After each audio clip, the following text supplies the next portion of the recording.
Bueno, Gracias. como este es un congreso de derecho procesal y a mí me llegó la notificación, vengo a cumplir con los términos procesales. Y Benito, aquí dice 25, voy a ajustarme a los 25 minutos. Lo único que no concuerdas con la hora, porque ahí decía que a las 11:10 y ya son casi las 12. El profesor me echó al agua, habíamos conseguido unos 5 minutos más, pero no importa, profesor. Sí. Y un último comentario, ¿no? Cada vez que he venido a estos congresos son 25 minutos, yo siempre he estado reservando 5, termino a los 20 minutos. Debiera reclamarlos ahora, ya llevo como una hora para poder hablar. Pero mentira, concreto. Vamos al tema. El tema, ya lo decía Benito, ¿no? Semejanzas y diferencias entre el control de la Constitución y el control de la convencionalidad. Pero para poder llegar a eso, tenemos que tener en primer lugar una idea de qué trata una cosa y la otra. Por más que sepamos algo del control de Constitución, es bueno manejar una idea. Bueno, ¿de qué supuesto parte el control de la Constitución? Bueno, porque hay una Constitución. Si no, no, ¿qué vamos a controlar? Pero no solamente porque hay una Constitución, bien lo explicaron aquí el magistrado Heriberto y el amigo Omar. Bueno, porque es que eso es una ley, pero no cualquier ley, es la norma suprema. Y como es posible que alguien la infrinja, la desconozca, la viole, la vulnere, bueno, alguien tiene que hacerla valer. Y para eso fue por la razón por la cual se estableció el control de Constitución, que en otras palabras es confrontar una norma con otra. Lo que se dice es contrario a la Constitución, con un propósito, a objeto de determinar cuál voy a imponer. O impongo la ley en contra de la Constitución, o impongo la Constitución por encima de la ley. En términos generales, ese es el problema del control de constitucionalidad. Y como sabemos, hay dos modalidades. Control difuso, todos los jueces pueden ejercer el control, y el control concentrado, un solo tribunal. Bueno, que este es el modelo concentrado. ¿Qué va a ocurrir con esto del control de la convencionalidad? Pues exactamente lo mismo, con unas particularidades. Si hablamos de control de constitucionalidad, la pregunta que uno tiene que hacerse, bueno, ¿y de dónde sale eso de control de la convencionalidad? ¿Quién se ha inventado eso? Bueno, así como hay un problema de la Constitución, hoy día tenemos un problema con los tratados y las convenciones en materia de derechos humanos. O son o no son. O sea, o los vamos a cumplir o no los vamos a cumplir. ¿Son normas o no son normas? Bueno, ya sé problema de si son normas o son normas.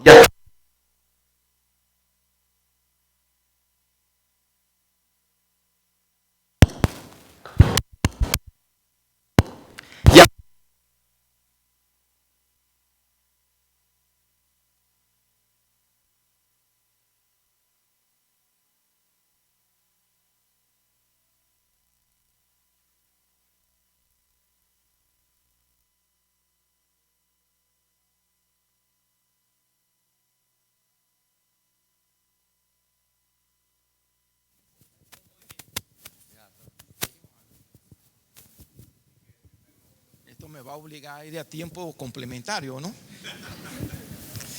¿Qué va a ocurrir cuando lo que se está desconociendo es un tratado, una convención en derechos humanos que nuestro país se obligó a cumplir?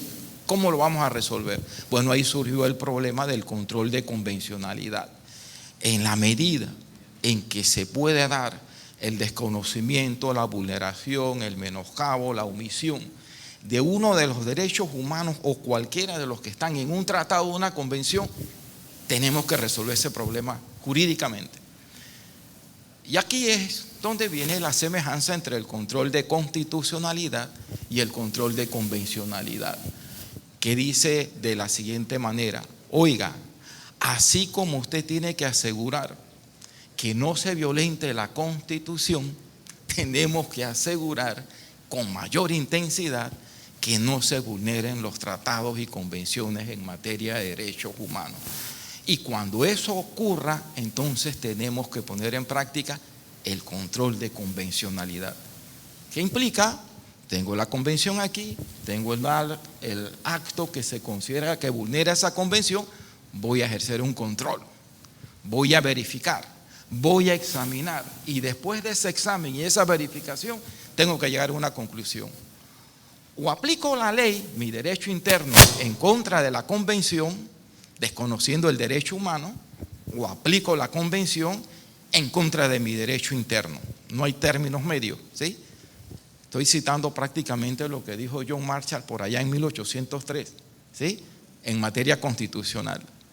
No hay términos medios, eso no se puede negociar. O aplicaba la Constitución por encima de la ley, o aplicaba la ley por encima de la Constitución. Más de 200 años después, como ya el problema de la Constitución no es tanto el problema, que sí lo sigue siendo, ahora el problema es el de la convencionalidad. Y así como hay dos modalidades del control de constitucionalidad, también hay dos modalidades del control de convencionalidad. El control concentrado externo, que lleva a cabo la Corte Interamericana de Derechos Humanos, y el control de convencionalidad interno, que tiene que ser llevado a cabo, obviamente la misma palabra lo dice, interno o difuso, a lo interno de cada uno de nuestros países. Y ya, hasta ahí vemos unas semejanzas y una que nos permite ya tener una idea de esto del control de constitucionalidad y el control de convencionalidad. Por razones de tiempo, y además eso está en la memoria, yo voy a sintetizar esto de la semejanza, porque hay un tema que me parece que es el que debemos dejar de reflexión. En materia de semejanza hay una fundamental. En el control de constitucionalidad concentrado hay un último intérprete. Y ese último intérprete es al que se le ha atribuido el control de constitucionalidad de manera exclusiva. Ese último intérprete es el que va a tener no solamente la última palabra, sino que va a decidir sobre todas las otras autoridades y todos los otros tribunales a su juicio qué es lo que dice la Constitución.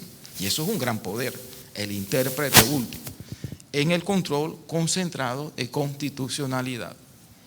La semejanza con el control de convencionalidad es que tenemos un intérprete último, así además lo dice la Corte Interamericana, en su condición de intérprete último. En materia del control de convencionalidad concentrado, hay un intérprete último en materia de la interpretación de la Convención Americana. Y por lo tanto, independientemente qué criterios se tengan en cualquier país de nuestra América con respecto a la Convención, en el evento en que alguna causa llegue a ese tribunal, esa será la última palabra. Y él concentra el tema de dilucidar, determinar el alcance de la Convención Americana. Y por lo tanto hay una semejanza allí. Bueno, hay otra ahí en el tema de la autoridad, ¿no? El que ejerce el control de la Constitución es un tribunal de justicia e igual es la Corte Interamericana. Hay otras semejanzas, digo, pero por razón de tiempo las pueden leer en la memoria que ya anunciaron aquí. Voy a concentrarme ahora en el problema de las diferencias entre uno y otro control. Ya está bien. No me trajeron para hacer publicidad de esto, ¿no? Este es el segundo. El problema de las diferencias. Y aquí es donde está el tema de debate, de discusión, y que todavía no hay una posición firme con relación a este tema. ¿Qué va a ocurrir cuando el tema que se está debatiendo y que involucra un derecho humano termina en el intérprete último de la Constitución al interno de cualquiera de nuestros países? Puede ocurrir que ese último tribunal, cuando analiza el tema, dice, oye, es que esta norma no viola la Constitución. Por lo tanto, es constitucional, ejerciendo el control de constitución. Pero si esa norma no se ajusta a la Convención, ¿qué vamos a hacer? ¿Qué control voy a aplicar allí? ¿Me quedo solamente con el control de constitucionalidad en la medida en que cumplí con mi función y en la medida en que puedo preservar mi Constitución? ¿O tengo que verificar e ir a debatir el problema del derecho humano que allí se está discutiendo? ¿Qué implicaría? Y ya lo ha dicho la Corte Interamericana. No es suficiente con ejercer el control de constitucionalidad. Además de eso, tienes que verificar que esa norma, que tu derecho interno, además de no violar tu constitución, no violes la convención. Y el problema todavía mayor es cuando es la misma constitución de alguno de nuestros países que sea contrario a la convención. ¿Qué aplico? ¿Hasta dónde llego? Bueno, ya la Corte Interamericana en una forma u otra nos lo ha tratado de resolver y lo ha dicho. Aún cuando su constitución o aún cuando la norma que usted está aplicando sea conforme a su constitución y viola la convención, usted tiene que aplicar es la convención y no su constitución y no su derecho interno. Ese es el tema polémico del problema hoy día del control de convencionalidad. Ya hasta la Corte Interamericana lo ha resuelto. Uno de los primeros casos emblemáticos es el caso La Última Tentación. ¿Sí? Una norma de la Constitución chilena permitía la censura previa en materia cinematográfica. Y llegó un caso de la proyección de la película La Última Tentación de Cristo a la Corte Interamericana y confrontaron. Y la Corte Interamericana dice, oiga, autoridades chilenas, los voy a condenar por violar derechos humanos porque su constitución tiene una norma que es contraria a la convención. Y no solamente lo condenó, le dijo, y te doy un tiempo para que modifiques tu derecho interno. Los chilenos, ¿qué hicieron? Si queremos seguir formando parte del sistema interamericano, no hay otra opción. Y hubo que modificar y la modificaron. ¿Sí? Ese es el tema de la polémica que hoy día hay que tener presente cuando hablamos de control de constitucionalidad y control de convención. Lo que quiero decir, que el control de convención no es citar la convención. El control de convención no es citar la jurisprudencia, que se puede hacer, se puede invocar. El problema del control de convención es que tienes que aplicarlo. Y al aplicarlo implica, tengo que confrontar mi derecho interno con la convención. Y si mi derecho interno es contrario a la convención, tengo que aplicar la convención. A eso nos comprometimos desde el momento en que nos hicimos Estado parte de la convención. Pero además, uno de los primeros actos que se asumió, recién retornamos a la democracia, en febrero de 1990, fue reconocer la jurisdicción de la Corte Interamericana en todo lo que involucre la aplicación de la convención en nuestro país. Y por lo tanto, ya formamos parte del sistema interamericano de los derechos humanos, que significa tener presente no solamente la convención, sino la jurisprudencia que sobre la Corte, sobre la Convención Americana, ha ido emitiendo la Corte Interamericana. En nuestra Constitución, ya lo he dicho en otros actos, hay un artículo manifiestamente violatorio a cualquier derecho humano. Búsquenlo, artículo 12 de la Constitución, que dice que el Estado panameño puede negar una carta de naturaleza por razones de incapacidad física o mental. Si a mí eso no me causa ruido, entonces yo tengo que aplicar mi Constitución violando un derecho humano a las personas con discapacidad. Ojo, no es que el Estado panameño esté obligado a dar una carta de naturalización, pero preguntémonos si puede negarla aduciendo, no te doy una carta de naturalización porque tú eres una persona con discapacidad. Eso está en nuestra Constitución. Y ahí está el tema. Si plantean un tema a lo interno de nuestro país, ¿qué vamos a hacer? O aplico la convención y no aplico la Constitución, o aplico la Constitución y dejo de reconocer el derecho humano a no discriminar a ninguna persona por razones de discapacidad. Como es un tema polémico, para ir terminando y ahorrarme antes que me manden que ya se me está acabando el término. Sí, cada vez que se ha debatido sobre el problema del control de convencionalidad, hay sus matices. Y aquí yo cito lo que dice Néstor Pedro Sagüez en materia del control de convencionalidad. Él dice, y comparto en cierta manera su posición, que el problema de hacer efectiva la Convención Americana, ejerciendo el control de la convencionalidad, va a depender de la sensatez, de la prudencia que haga la Corte Interamericana cada vez que vaya a resolver una controversia aplicando la Convención Americana, que implicaría condenar a un país por posible violación de los derechos humanos. Eso es lo que se llama respetar el principio interno de cada país en ciertos temas. Pero no significa que no tengamos que aplicar el control de convencionalidad. La otra advertencia que nos hace Sergio García Ramírez, que quienes han estudiado el control de convencionalidad saben que fue el que comenzó a incorporar el tema del control de convencionalidad, siendo juez de la Corte Interamericana, y que finalmente la Corte Interamericana hizo suya los criterios para plantear la doctrina del control de convencionalidad difuso. Dice Sergio García Ramírez: la jurisdicción interamericana no pretende y jamás se propuso sustituir a las jurisdicciones nacionales en el oficio protector de los derechos humanos. Sencillo, ¿no? ¿Quién es el principal garante de los derechos fundamentales o de los derechos humanos que se le reconocen a cualquier persona por el solo hecho de serla? Los propios tribunales de cada uno de los estados.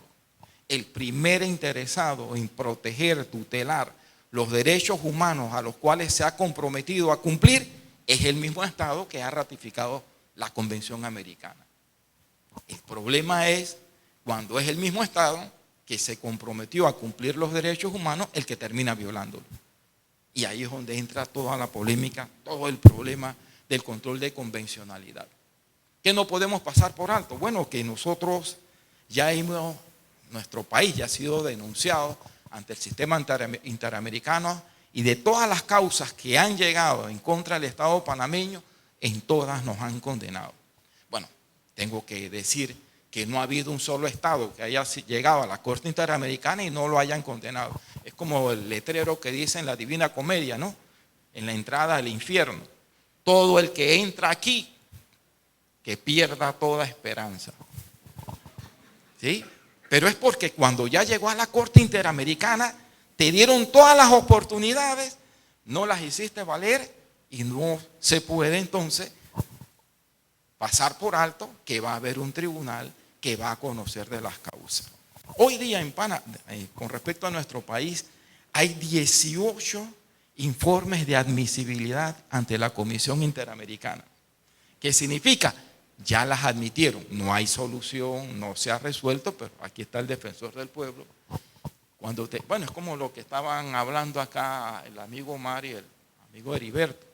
La admisión es cuando el tribunal te abre a trámite a decirte: aquí hay causa probable. Lo dicen los procesalistas, ¿no? Me corriges, Benito. Aquí hay causa probable, voy a escucharte. Bueno, hay 18 informes de admisibilidad en contra del Estado panameño. Todavía están en la Comisión Interamericana. Y que por lo tanto hay que prestarle atención. ¿En qué sentido? Que en los últimos años, a raíz que formamos parte del sistema interamericano, cada vez más se llevan causas ante esas instancias internacionales por posible violación de derechos humanos. Y lo que no significa que temas como este hay que prestarle atención. Temas como este, en este ámbito de congreso académico, de debates, hay que traerlos a una etapa de discusión. Porque de lo contrario, y no pasemos por alto lo siguiente, sobre todo todos los que somos servidores públicos, producto de nuestras actuaciones, en el ejercicio de nuestras funciones, pudimos comprometer a nuestro Estado ante posibles demandas o denuncias por posible violación de derechos humanos.